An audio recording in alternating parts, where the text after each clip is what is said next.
Thank you for listening to the Damage Report podcast, the show covering the true threats facing our country and what you can actually do about them. You can support this free podcast by leaving us a review and giving us a 5-star rating on Apple Podcasts or wherever you happen to be listening to it. Every review helps more people discover the show at no cost to you.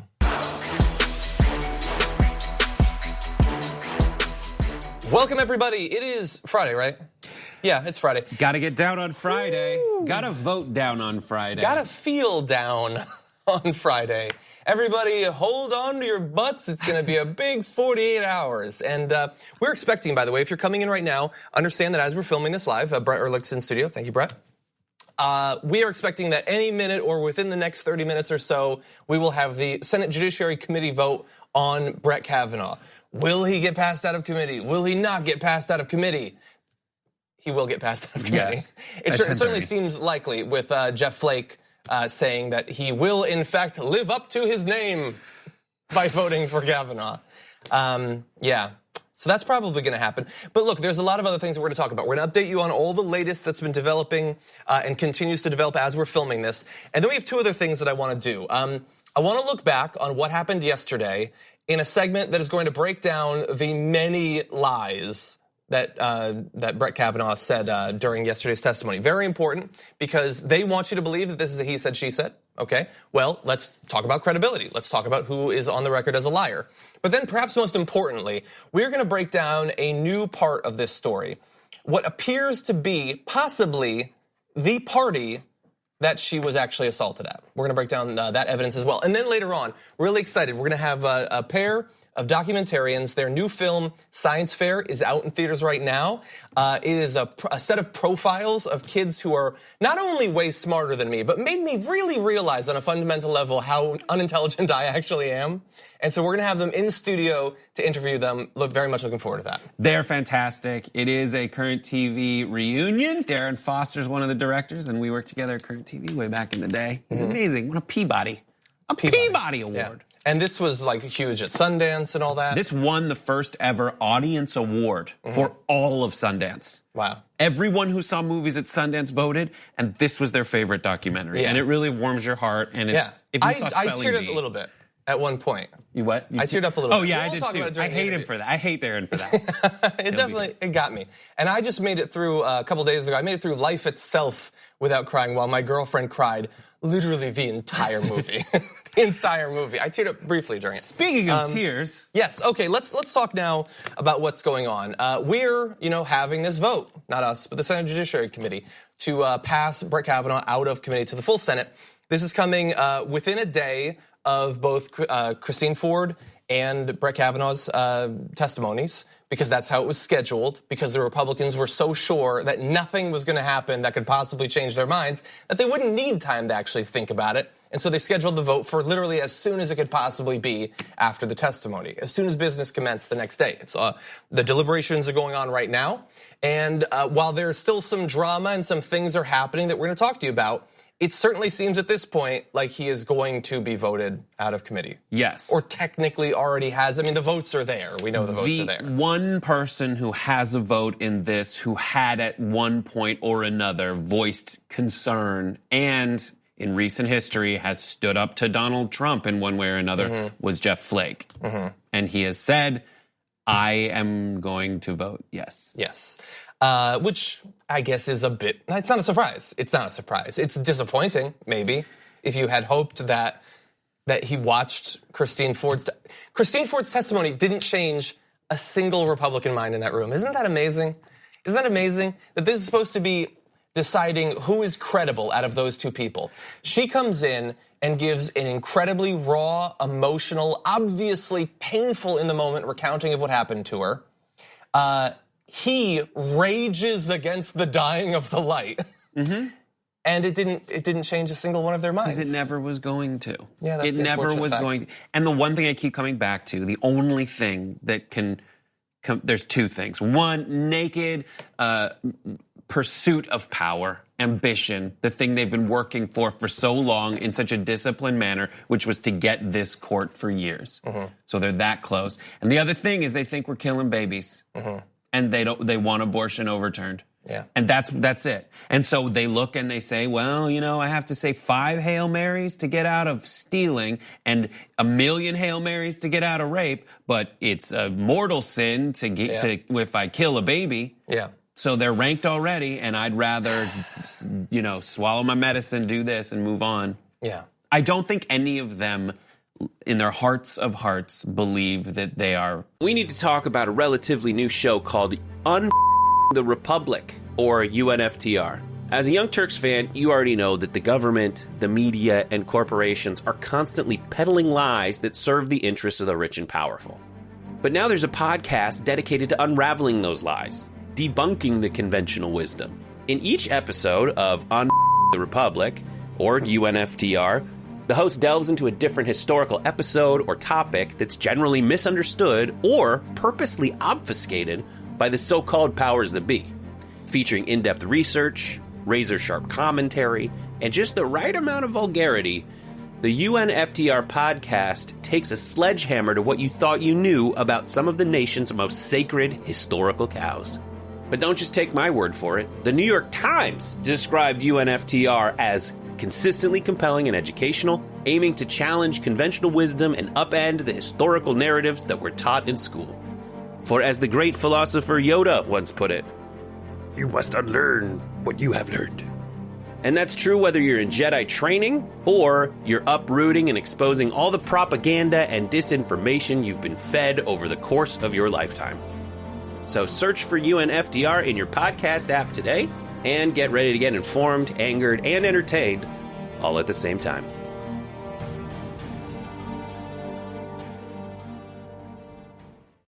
Right when it comes to this process. They know what they're doing. They know what the other side's trying to do. There was, by the way, a great deal of projection in what Lindsey Graham said yesterday. Yes. You want this seat? I hope you never get it. So today, It's about the seat. Today, Lindsey Graham gave a speech that was like his full-on, like, John Grisham novel, here's my final valediction before we go away thing. And it was just, it made me scream in my car. Yeah. It was the so entire bad. thing is obviously quite frustrating. We'll talk about him later. Agree with that. So, look, Flake made this announcement, which disappoints a lot of people. Some of them, women who have also been assaulted. And so we've got some video. This is from earlier today, where some of those women confronted Jeff Flake, who got a second chance to show his true colors, and I think you will agree, actually did. I didn't tell anyone, and you're telling all women that they don't matter, that they should just stay quiet, because if they tell you what happened to them, you're going to ignore them. That's what happened to me, and that's what you're telling all women in America, that they don't matter. They should just keep it to themselves, because if they have told the truth, you're just going to help that man to power anyway. That's what you're telling all of these women. That's what you're telling me right now.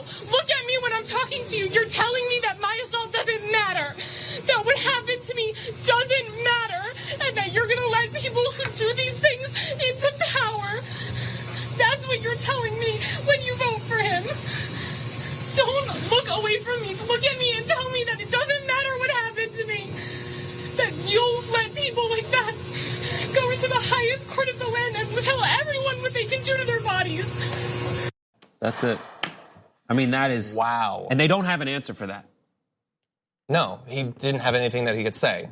I'm sure maybe Ted Cruz would have some canned response, or Ted Cruz, yeah, Lindsey he does. Graham, but not Flake, I guess. Understand he's voting for him. Jeff Flake. Wow. I mean, that just to hear a voice, and like, so here's the thing, like, they go through decades of basically programming from their donors and from all the people that surround them, all their advisors and their supporters and their colleagues and all that, do whatever they can to attempt to strip away their humanity, like the training of a soldier, to get them to pull the trigger when necessary. Sometimes to shoot a person, in this case to put someone on the Supreme Court that doesn't belong there. But there's still just that tiny little bit deep down below that you could see in his body language. Yeah. It doesn't matter. He's not going to change his vote based on that. But it provides at least, I don't know, a little bit of reassurance that he's hopefully been hurt by that. Because he should be. And the other side is not saying right now, is not even asking no for Kavanaugh. The other side right now is let's just get all the information we can get. Yeah. There are multiple people that in their statements and during the line of questioning for Kavanaugh were saying, we just want more information. And all the Democrats today essentially went through different parts of Kavanaugh's testimony and said, one of them said that he has the opportunity. There was a time, for deciding who we're gonna believe. Everyone says we believe Christine Blasey Ford, and then half of the people say, but she's mixed up. We believe her, but she's wrong. So you don't believe her. But with Kavanaugh, there's reason not to believe him. Yeah. He's lied to the Senate before, or he's lied during confirmation hearings before. Leahy brought that up. And in this situation, he absolutely benefits from lying, and he has everything. It was obviously his strategy was to lie. But in this repeatedly situation, and in ridiculous ways. But in this situation, the Democrats are just saying, let's go get more information now. And People today don't want was it. a series of them asking for that stuff. Kavanaugh doesn't want it. The Republicans on the Senate don't want it.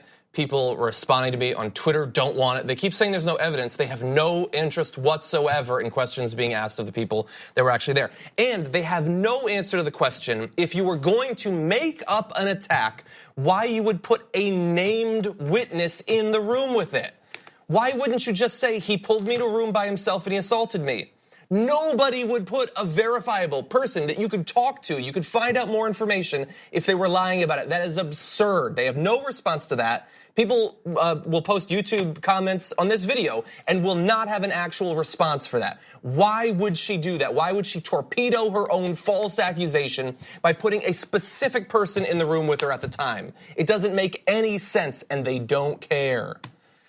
Okay, when we come back, one or two more updates, and then I want to start to break down the many, many lies from Kavanaugh's testimony.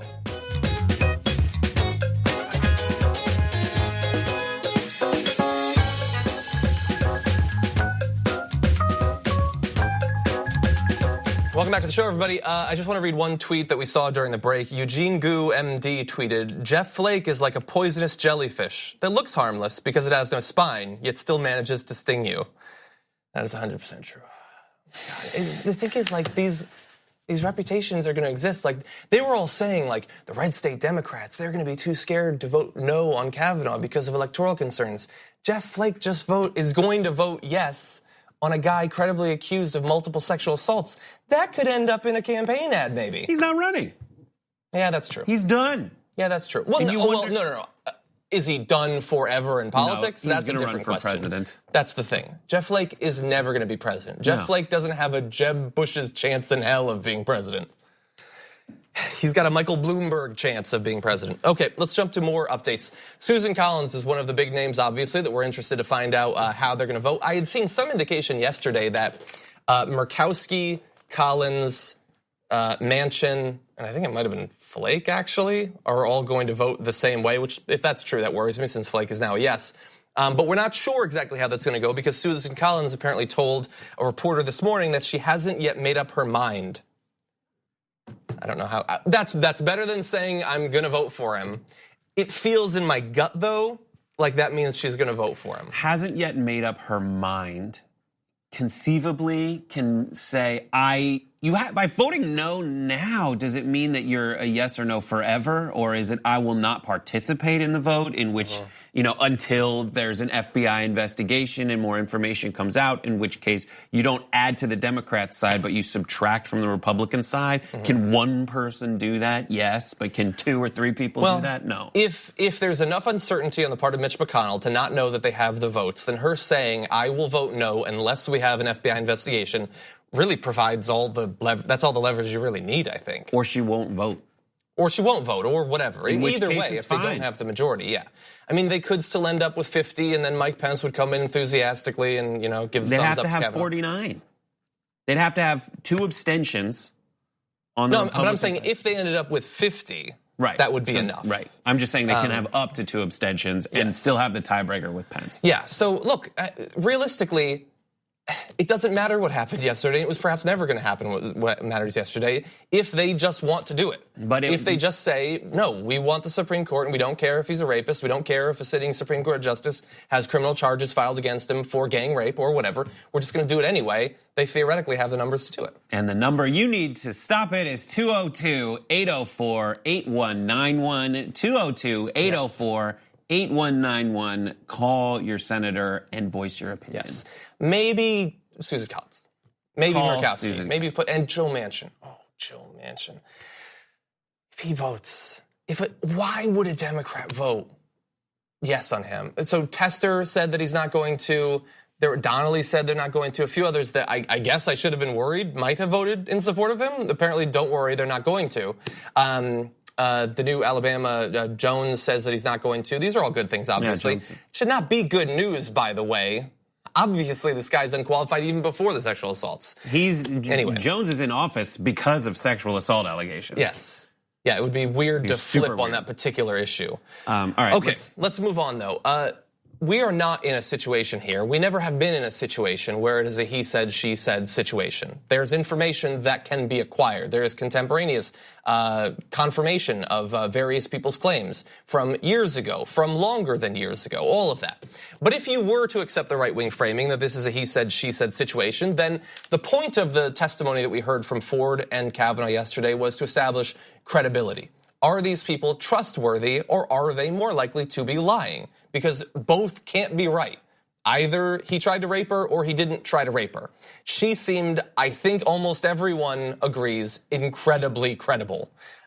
She puts the credible in incredible. No, they're just saying she's stupid. That yes, she's credible and was looking into the face of her attempted rapist and just got it wrong and has been believing her whole life that the wrong guy tried to do it. How unlucky for Brett Kavanaugh that she randomly named him out of all of the people. She's credible. She's not making stuff up. She's a victim of her own stupid, addled, hysterical woman mind. Yes, and randomly picked him even though they didn't know each other. Yeah. That seems odd. Okay, here's the thing. There were a number of big lies. We're gonna go through some of the biggest. There's the Renata alumni. Mm-hmm. He claimed, and he said, remember, he's on the record, or whatever, penalty of perjury and all that. It's not anything sexual. It was just, she's a part of the group. His lawyer days ago already said it was over having kissed her, if anybody believed that. Of course it's not true. It's a reference that he and football buddies made to supposedly having had sex with her. His defense then is, I was a virgin. Okay, well, it looks like you're the first man ever to lie about having sex with someone. And when confronted about anything like this, he said, I was a great student. I got all A's. I was on the team. I caught the touchdown pass. Mm-hmm. I was lifting weights.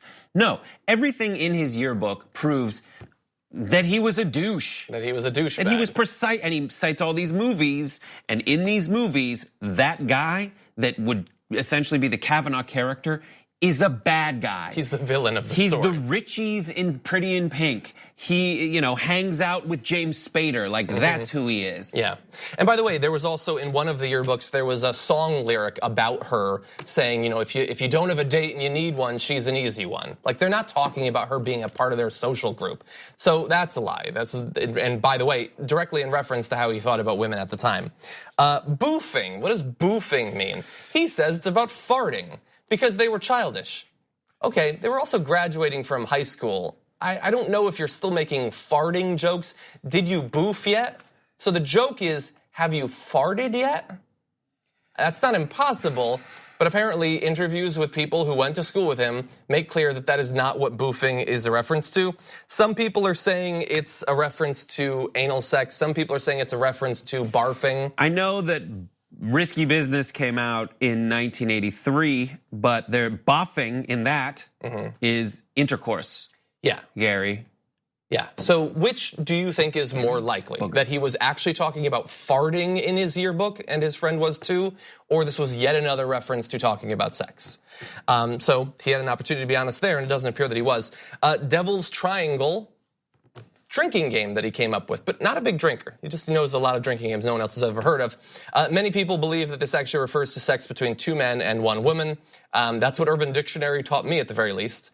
Now, one of our associates says that they do know a drinking game called Devil's Triangle. Either way, he wants I've you never to say, heard of it. But he, at the same time, when asked, did you drink to excess, says, no, the Ralph Club is because I have a weak stomach just with food. Yeah, the Ralph thing is another great one. And when asked about quarters, he was like, you never played quarters before? Like the reason, and the way he said it, dismissing, I just get so frustrated with this guy who has always thought he's above the law. His mom's a judge, gonna make a call if he ever gets in trouble, and has gotten away with everything. Yes, he apparently, feels quite entitled. Yes, so look, maybe that could be a drinking game. Again, doesn't really seem likely. Certainly doesn't seem to be the most likely explanation of what it's referenced to. It reinforces that he's lying about other stuff in his testimony. Exactly. Although I think it's more likely that it's actually about sex. Okay, so here's a big one. And by the way, a petty one, and not about high school behavior. This is about his behavior during yesterday's proceedings. Did he watch Christine Blasey Ford's testimony? And he says, no, I didn't. I was preparing for mine. That was a lie. Because it was reported by the Wall Street Journal, they saw him watching it with a committee aide and a monitor in another room in the Dirksen Senate building where he awaits the opportunity to tell his side of the story later today. So they were reporting it before he denied it. They saw him watching it. He lied about watching her testimony. He was sworn while he was lying it about that. So wait, can we impeach him later because he lied? Because everyone is saying that if you lie to this committee, that is 5 years in prison. It's an insanely petty and unnecessary thing. But Leahy harps on it. Leahy, in his speech, says, listen, this guy has lied to committees before during this exact process for other court promotions, essentially, which is true. Yeah. So Christine Blasey Ford has never lied to anyone's knowledge, nor is anyone saying she lied. They're doing the weak, addled mind woman thing. Yeah. But Kavanaugh has, and we know he has, about not just this, which seems petty, but other things which were significant. Yeah, super fast, just quick rundown of a couple other important ones. One, when asked about the group sex allegations, he denies having any knowledge whatsoever, anything like this happening. That certainly seems to be a lie, because one of Mark Judge's ex-girlfriends told the New Yorker that Mark admitted to taking turns having sex with drunk women. Look, it's possible that he never told Kavanaugh about that. They were never involved in that. Seems a little bit unlikely considering their long association as drinking partners and all that. So that appears to have been a lie. Lied repeatedly about his drinking and blacking out, denying that he had ever done it ever in his life, which is a laughable, ridiculous lie.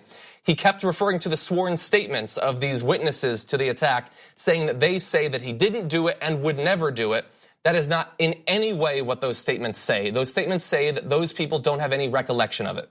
They don't say that it didn't happen, and they certainly don't say that he couldn't have done it. What would that even mean?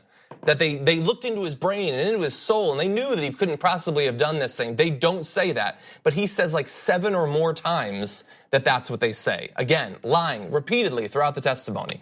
And if the goal was to figure out credibility, he had many, many opportunities, and he decided that crafting what he saw as an effective defense was more important. With that said, we're going to take a break now. When we come back, perhaps the most important new information to come out of yesterday's testimony, and possibly strong evidence that he did actually attack Dr. Christine Blasey Ford.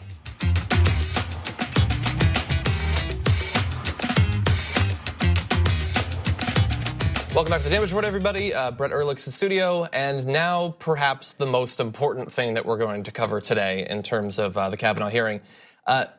Kavanaugh put forward his calendar, and the reason that he did that was to show that this attack couldn't possibly have happened because kids only party on the weekend, and he was busy on the weekend. He was like working out and stuff in the afternoons during weekdays, so, you know, so he can't do anything after that. He do even lift, bro. He does lift, bro, GTL. But the thing is, when he put forward that calendar, it had an interesting detail that's leading many people to believe, I don't know, maybe this is still controversial to say, but there is very good evidence to believe that the attack that Dr. Ford talks about didn't just happen, but it happened on a particular date, July 1st, 1982, a date that is on his calendar, where it says, go to Timmy's for skis with Judge, Tom, PJ, Bernie, Squee. Man, those are some 80s names there. So an event like that happened. He was asked about this during his testimony, and he made clear that this was an informal gathering of people getting together to drink. Now, multiple of those people in that guest list, I guess, are referenced in Dr. Ford's allegations of what happened. He continued, though, with his defense of saying nothing like what she said could have possibly happened, even though we've identified an event exactly like she said. So other important contextual information, she had said that 6 to 8 weeks after the assault, she saw Mark Judge working at a store in the area. Mark Judge has written a book, and he says that in early to mid-August, he was working at a store in the area. So it fits the time frame. By the way, another interesting point, Squee is Chris Garrett. That was confirmed by Kavanaugh in his testimony. It is believed that Chris Garrett was dating Ford at the time. And they keep making a big thing of, well, how did she even get there? He says that he didn't know her. Why would she even be at the party? Well, if a guy that she was seeing at the time had been at the party, that would be a reason why she might have been there as well. And then you add the things to the side, like why would she, put Mark Judge there? Why is she making specific references to friends of Kavanaugh's when Kavanaugh says that none of them even knew her to begin with? How did she know about exactly who was hanging out in parties at the exact same time that she's saying they were together? Remember, she didn't have access to this calendar. She only has access to her memory, a memory that seems incredibly accurate after 36 years. Especially in go find the layout of this house. Go find. Well, no, people have already started to identify possible houses, including one was Mark Judge's grandmother has a house in this area, and supposedly the layout is consistent with how she has described. Leahy, in his testimony, in his final statement today, said Mark Judge, who has answers. Oh, I'm sorry that he went through like an addictive phase, but like he has answers, and he's effectively put a "do not disturb" sign on his house. And the people who want this information that you just outlined are not saying anything but, let's go get this information. That's what's so frustrating about it. Well, yeah, one of the Republican senators said, we can't bring him in. It's incredibly disrespectful to a man who has gone through problems of addiction. One of the people today, I forget who it is, it's just generic senator man, was like, if we do this is not the country I want to live in. It's not a good country for men. Young men or middle-aged men. No, it was another one. Oh, really? Lindsey Graham, his statement is fascinating. You should watch it because he makes this weird long statement about how he is going to remember this moment when Grassley's gone and he's the head of this committee. Well, we'll see about that. I think he's up for re-election the next cycle, by the way. So maybe if you live in that state, think about running. But again, and so this was brought up, by the way. Pema Levy tweeted, Senator Whitehouse held up Kavanaugh's calendar, points to July 1st, 1982, and says this may be powerful corroborating evidence. We might never know inside of the Senate because they're trying to rush this thing through as fast as possible. And unfortunately, aside from Cory Booker briefly, there wasn't a lot of questions from the Democrats about this particular date. But what's interesting, this is so fascinating. So you might recall they had a veteran sex crimes prosecutor ask Dr. Ford all of the questions for the Republicans. And then when it comes to Kavanaugh, he starts getting questions from the Democrats, and on the Republicans' turns, it's the veteran sex crimes prosecutor. But you might recall, at some point, she no longer is asking the questions, and the Republicans take over. Do you remember exactly when that happened, actually? Do you know what the last subject she asked about was? This July 1st party. She asked questions about that. Then it went to Dick Durbin. Her time ran out. Dick Durbin started asking questions, and then Lindsey Graham lost his top, exploded. And suddenly, the Republicans were all asking their own questions. They did not allow Mitchell to do any more questioning of Kavanaugh.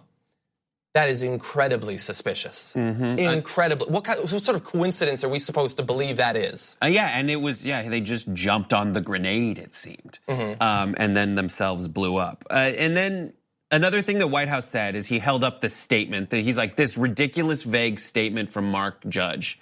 Would investigator Kavanaugh have been fine with this in the Monica Lewinsky scandal? And then another thing that Ricky actually pointed out for people who are fans of sports, like Kavanaugh, who Leahy points out, lied about his involvement in various investigations in the past, like lied. Kavanaugh was working under Ken Starr. Ken Starr, who was in charge of investigating sexual assault allegations at Baylor and just got fired because, for people who follow football, Baylor essentially got the death penalty because they were hiding sexual assault allegations over there. So the pupil becomes the master, and then everyone else is doing an impression of the exact same things that have been happening, not just under Ken Starr, under Kavanaugh, but since the Anita Hill case. So this obviously, for anyone who is either actually interested in what happened or at least wants to give the image that they're interested, there is no way that you cannot pursue more information about this July 1st party, considering that so many of the specific details that are verifiable, point to the possibility that this is when and where that attack actually happened. Now, unfortunately, this is it for our Kavanaugh coverage for the day and for the week. It's the end of the week.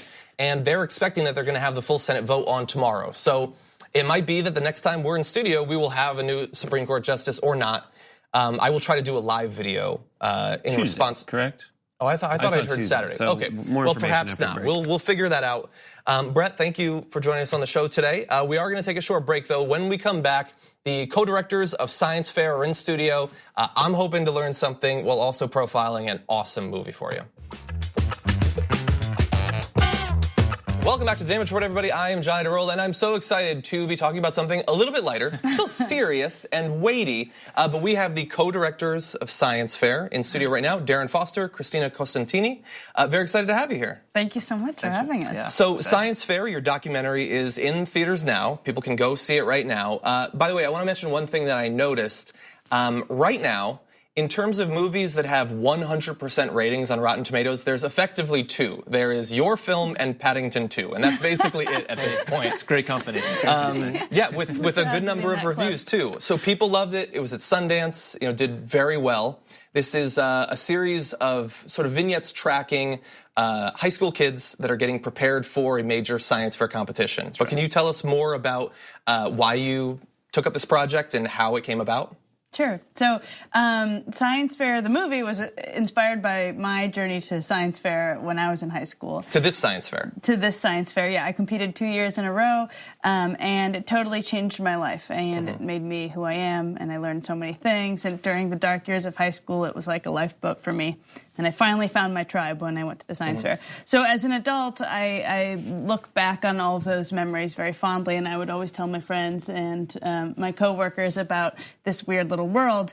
And so Darren and I are actually investigative journalists, but we decided to take a break and to do a fun, happy movie about kids after doing many dark, sad movies to celebrate this world. So, it's a love letter to the world of Science Fair and a celebration of kids who are acting like adults during a time when so many of our adults are acting like children. I like the way you put that. It was funny the way you just talked about what I guess this activity, the role that it served for you. It certainly seems like a lot of the kids in this movie, it's similar. That like it's not just that this is a thing that they do, but it's a very big part of their identity as well. And through the course of the film, I mean, there's a big group of the kids, and you get to know them a little bit in terms of their personality, what they're like. Do you think? Is there something different about these kids, aside from just the fact that they're interested in science? Certainly, some of them seem incredibly confident in a way that I know I was never that confident in high school. Not all of them, though, and in a lot of ways, they're kids, they're joking around, they're going to prom and all that stuff. But in talking to all of these kids, is there something fundamentally different about them in comparison to other high school kids? Yeah. Well, I think we were looking for, a sort of diverse range of characters, kids that came from all walks of life and have different motivations for being part of Science Fair.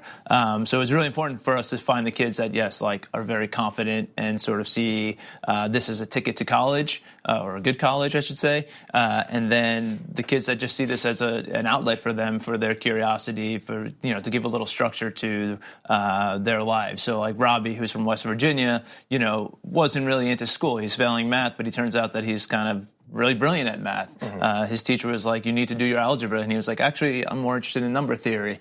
I don't even know what that is. Either do I.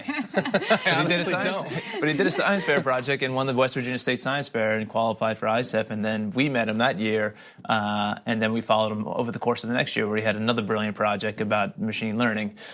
So this is a kid who's very much like a self-starter. He has his own, sort of curious mind that he follows down these, very specific projects that he's interested in. And meanwhile, he's not doing great in school. Yeah. But that's what the wonderful thing about Science Fair is it allows kids to sort of pursue their interests in very different ways. So I want to say a little bit more about the effect that the movie had on me. It's obviously very inspirational. There's a bit at the end where I teared up a little bit. I'm not going to say who does well at the Science Fair and who doesn't and all that, but it's an inspirational tale. At the same time, if you haven't seen it and you haven't seen the trailer, when I think about science fairs, and I participated in many science fairs at like my elementary school and my high school, it was like nothing like this. Like I don't just mean quantitatively, I mean qualitatively. Like I never thought of coming up with something new, developing a medicine, a flying wing, something like that. And there was a quote in the movie where one of the parents, I think, or maybe it was a teacher, said that a lot of these kids are like plants left indoors. I never had a teacher tell me, no, you should be advancing science in your science fair. But you lived this experience. What was it that made you feel not just that you could but should actually produce something, not just show how sunlight affects a plant or whatever, but actually make something? Right. I mean, I think the level of science that's happening at these fairs can't be understated. The year that we were there alone, there were 500 patents that came out of this fair. And so, yeah, you think of like baking soda volcanoes or, but these kids are doing this really amazing work. And you can't just do it as like a side thing. You have to devote your entire life to your ideas at that stage. And because they're teenagers, they're incredibly passionate and their minds are kind of unhindered by adult cynicism. And so they go in all of these really exciting directions with their ideas. So we love that about it, but we also love that they're just teenagers. So, they're doing this incredible work, but then there's also like this huge dance where they all have crushes and they ask people on dates, and there's romance, and then there's rivalries. So it has all these high school elements, even though they're doing brilliant work. There's a great line where I think one of them says, the better you are at science fair, the worse you are at dancing. Which seems true, but they're still really good at science fair, so it's probably okay. One thing, and maybe this relates back to, so some of the kids are coming up in difficult situations. Some look like they're at schools that are known for this. This is what the schools do, but not all of them. One school, it certainly looks like there's one teacher that's making it what the school is about. But I noticed there was a reference in the wrap-up period where you're sort of touching base with the kids afterward, that one of the kids, the kid who comes up with the new flying wing design, goes to Aachen University. And you make a note that it's $1,200 a year, I think? And I thought that was very interesting, because that's not my experience going to college. I don't think most people in America, was that a comment on their support for students? Yeah, for sure. I mean, I think the whole story, Evo's story, who has the flying wing, his whole story is basically, a contrast to, I think, what we see here in the United States. The German science fair director who we interview in the piece, says, this is a real priority for us. We're a knowledge-based society. We don't have natural resources. We need to identify these kids. We need to celebrate these kids, and we need to sort of promote science in order to, be able to innovate and to progress as a nation. And I think, the one thing we noticed when we were doing the documentary is when we went to the history of science fair, we realized how much science has fallen as a priority in this country at the national level. The way that our leaders talk about science is a joke, quite frankly. They, at every turn, they're undermining science. And so that sends a real message to kids that, if it's not a priority for our leaders, it's not a priority for them. So. Yeah, and there was one sad moment. Again, I don't want to spoil any particular story, but before the science fair, they have this great student who's clearly going to do well, and none of the kids in the school know anything about her. And then the person, I'll say, does very, very well, and afterward there's still no acknowledgement. Was that a common thing that these kids were sort of existing as these diamonds in these schools, but going unacknowledged either by the student body or by the teachers and principals? Totally, yeah, and I think that's something we wanted to show, is that there are these amazing things happening, amazing kids who want to be involved in science, but we're not supporting them enough. And this is not just in the school, that one state where this person did very well. It's all over the country, and I think this movie comes at a strange time for the science fair, because this international fair just lost their primary funder. A lot of science fairs are shutting down around the country. And so, we made this movie as a celebration of this world, and now we see this world as finding itself increasingly, it's petering out. So we hope that this can kind of, make people excited about science fair again and see how much it really matters for kids that are out there doing it on their own, like a lot of the kids in our movie. Yeah.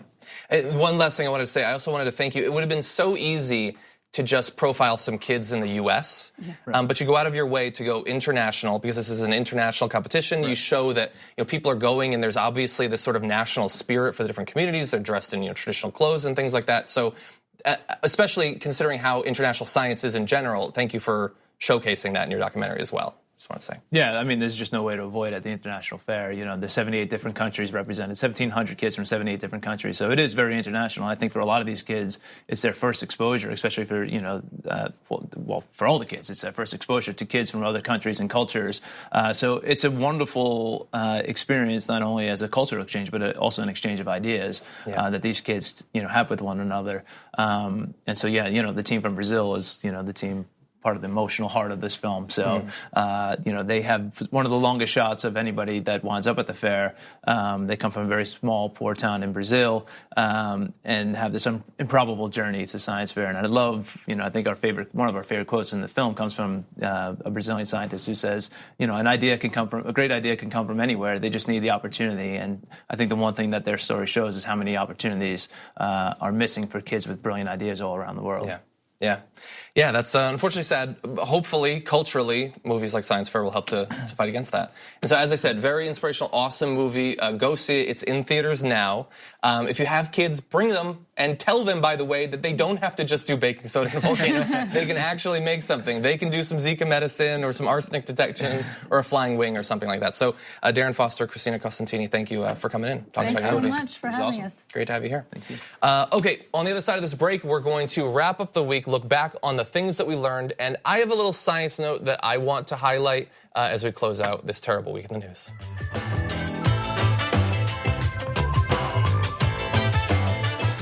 Dramatic breaking news. We come back to the update that apparently Senator Jeff Flake has called for a 1-week delay in the floor vote on Brett Kavanaugh due to the concerns around him, time that would be used for an FBI investigation, what is being described as a limited background check. So I don't want to get too ahead of myself. When I first saw this news, I sort of lost it.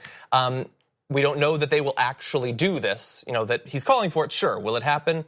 Perhaps. We'll see. And how big of an investigation will it actually be? It is possible that they will try to limit it in the same way that they limited the hearings. So let's not get too ahead of ourselves. But this is a major development. And I instantly have to speculate about what led to this change.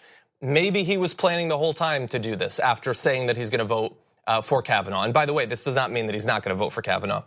But it could be that maybe the concerns over the July 1st date are leading to this change. That was certainly spotlighted by Senator Whitehouse early this morning. Maybe, on the other hand, maybe it was the impassioned pleas of that sexual assault survivor who stopped him in his elevator and tried to get him to understand the concerns of millions of women, that putting a man in power, not just for what he did, but the way he responded to concerns over what he did, maybe that actually got through to him. I don't want to give him too much credit, but that is the state of things right now. Okay, with that said, let's look back on the week. Did we learn anything? And this week I learned.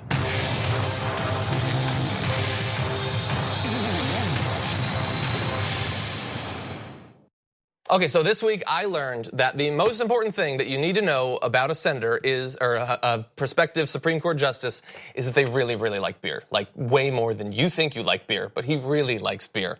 Also, I learned that before people give sworn testimony to the Senate Judiciary Committee, they should have to pass a breathalyzer test. Those two things might actually be related.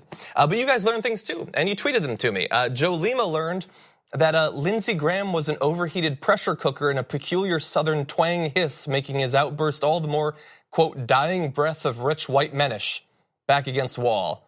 Oh, we cut out the picture of him. There was a great little video, a gif of Lindsey Graham looking crazy. So I learned that as well. Angel learned that dozens of my friends have had unaddressed PTSD from past traumas and are being forced to relive them as a horrific national shared trauma. Oh, and me too, and I hate everything about this. So a number of people sent in that either they were forced to relive this due to the testimony or that friends of theirs did as well. Kamalita tweeted, reliving my teenage rape makes me want lots of vodka. Oh, and Keanu is almost 2 hours of kitten goodness that distracts. That second part is definitely true. I can attest to that. But sorry to everyone that was forced to relive difficult parts of their past due to what happened this week. Cello Mom learned, or I should say, sent in a quote from Sarah Kendzior saying, these are the actions of a party that expects to never need to win a fair election again. Or perhaps one that on some deep level doesn't expect that they will and is just hoping to get as much money on the way out and to put in a little bit of legal cover so that no one will be locked up in the Supreme Court. With that said, I want to turn to something slightly different to end the week on.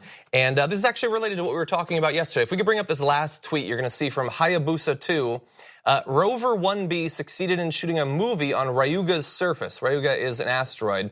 And I want to show you this video. Let's take a look at that. It's obviously very low frame rate. What you're seeing there is video shot from a rover that a team landed on an asteroid. There's expected that possibly both of the rovers they put down landed. We're not sure. One appears to be mobile. So at the same time that people are trying to pack the Supreme Court with sexual abusers and defend, white privilege and white identity and all that stuff, this crazy, ridiculous stuff. Like with that science fair movie we talked about, there are people landing rovers on asteroids. Like, we have seen the worst of humanity and the best of humanity. And the question is, which direction are we going to go in? I say let's shoot for the asteroids. Thank you, everybody. We'll see you next Monday.